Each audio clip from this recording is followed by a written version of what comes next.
Triple engineer সরকারের সময়কালে শিক্ষা ব্যবস্থা নিয়ে অভিযোগের শেষ নেই। এবার বিদ্যাজ্যোতি স্কুলের শিক্ষা থেকে বঞ্চিত হচ্ছে পড়ুয়া। উত্তর জেলার যুবরাজনগর বিধানসভার বিধায়ক শৈলেন্দ্র চন্দ্র নাথ এই গুরুতর অভিযোগ সহ তথ্য প্রমাণ সামনে আনলেন। তিনি নিজে উদ্যোগী হয়ে স্কুল ছোট পড়ুয়াদের খুঁজে বের করেছেন। মূলত যুবরাজনগর বিদ্যালয় পরিদর্শকের অন্তর্গত হাফলংছড়া টিই উচ্চ মাধ্যমিক বিদ্যালয়টি বিদ্যাজ্যোতি প্রকল্পের অন্তর্ভুক্ত হওয়ার পর থেকে এই পরিস্থিতি শুরু। অনেক ছাত্রছাত্রীর অভিভাবক স্কুলের টাকা জমা দিতে পারছেন না বলে তাদের ছেলে মেয়েকে উপরে ক্লাসে ভর্তি না হয়নি বলে অভিযোগ।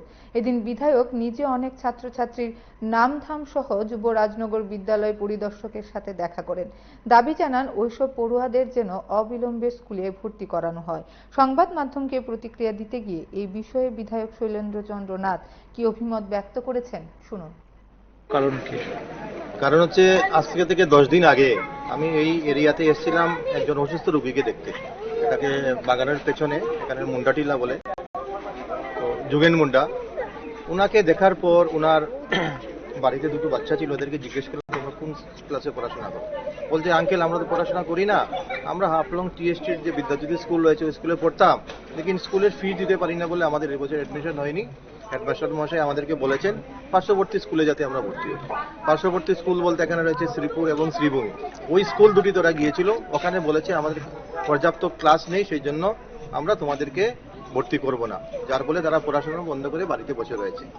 এই কথা শোনার পর আমার উদ্বেগ বাড়লো এবং আশেপাশে যারা ছিল তাদেরকে জিজ্ঞেস করলাম। তারা বললো যে শুধু এই দুটো বাচ্চাই না, আমাদের এরিয়াতে অনেক, হয়তো 50-60 জন তারও বেশি হতে পারে বাচ্চারা পড়াশোনা বন্ধ করে বসে রয়েছে এই বিদ্যাজ্যোতি হওয়ার। তারপরে আমি কি করলাম, তাদেরকে লিস্ট একটা আমার দেওয়ার জন্য। তো সকালবেলা আমাকে 18 জন একটা লিস্ট আমাকে পাঠিয়েছে। আরেকজন বলেছে আমি তো আমার ওয়াইফকে নিয়ে আমি শিলচরে চলে গেছি, আমি লিস্টটা আমি আসার পর দেবো। ওনার কাছে বোধহয় 30 থেকে 25টা ছেলে মেয়েদের রিপোর্ট রয়েছে। তো আজকে এখানে আসার আমার মূল উদ্দেশ্য হচ্ছে যে এই যে হাফলংছড়া টিএসটি এইচএস স্কুল, এই স্কুলটা 1953 সালে স্থাপিত হয়েছে এই এরিয়ার যে বাগানের ছেলে মেয়েদের পড়াশোনা করার জন্য। যাদের উদ্দেশ্যে স্কুলটা, তাদের ছেলেমেয়েরা স্কুলের শিক্ষা থেকে বঞ্চিত হচ্ছে। রাইট টু এডুকেশন অ্যাক্টে ক্লিয়ার কাট বলা হয়েছে যে 6 বছর থেকে 14 বছর পর্যন্ত প্রত্যেকটা বাচ্চাকে শিক্ষার আওতার মধ্যে আনতে হবে, একজনকেও শিক্ষার বাইরে যেতে না থাকে। এবং সেই জন্য সেন্ট্রাল গভর্নমেন্ট স্কুল চলো অভিযানও শুরু করেছিল, লেকিন কতটুকু এটা কার্যকর হচ্ছে আজকের এই বাচ্চাগুলিকে নিয়ে আসার মধ্য দিয়ে আপনারা দেখতে পেয়েছেন। তৎসঙ্গে আপনার যে রাইট টু এডুকেশন এবং নিউ এডুকেশন পলিসি 2020-তে ক্লিয়ার কাট বলা হয়েছে যে স্কুলের শিক্ষার মান উন্নয়নের সঙ্গে সঙ্গে যে সমস্ত আর্থিকভাবে পিছিয়ে পড়া ছেলেমেয়েরা রয়েছে তাদেরকে যাতে ভর্তুকি দিয়ে ইনসেন্টিভের সুবিধা দিয়ে তাদেরকে যাতে পড়াশোনার ব্যবস্থা করা হয়।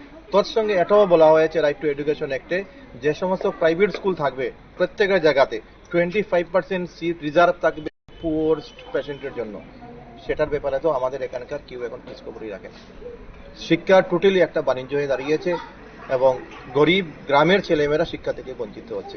একদিকে যেমন পর্যাপ্ত পরিমাণে শিক্ষক নেই, অন্যদিকে বিষয় শিক্ষকের স্বল্পতা রয়েছে। যেমন এই যে বিদ্যাজ্যোতি স্কুল আমরা যেখানে এসেছি সেখানে আপনারা খোঁজ নিয়ে দেখবেন এখানে যারা এক্সট্রা কারিকুলামের জন্য যে 3 জনকে শিক্ষককে রাখা হয়েছে, ড্যান্সের জন্য, নাচের জন্য বা অন্য ওয়ার্ক এডুকেশন মূলকের কাজের জন্য, এই সমস্ত শিক্ষকদের দিয়েও রেগুলার তাদের ক্লাস করানো হয়, যেটা স্কুলের শিক্ষার মান উন্নয়নের জন্য এটা যথেষ্ট নয়। শিক্ষা কতজন ছাত্রছাত্রী এখানে আসে যারা প্রশ্ন নিতে পারেনি? ওনার যে ডাটা সেগুলো তো এখানে দেখা যাচ্ছে 18 জন। যেহেতু এই স্কুলে পড়াশোনা করাচ্ছে, তারপর কিন্তু এইসব গার্জিয়ান আমাদের সঙ্গে যোগাযোগই করে বা স্কুলের আসে। স্যার অভিযোগ রয়েছে ভর্তি হতে আসার পরেও এখানে ভর্তি করানো হয়নি, ভর্তির ডেট চলে গেছে, এমন অভিযোগ রয়েছে। না, সেটা এমন অভিযোগ নেই, সেটা এক্সাম এই গত মাসে কিছু এসেছিল, তাদেরকে আমরা বলতে পারি তোমরা এতদিন করি এক্সাম শেষ হয়ে গেছে, হাফ ইয়ার এক্সাম চলে যাচ্ছে, তোমরা আসুন, সেটা বলতে পারি।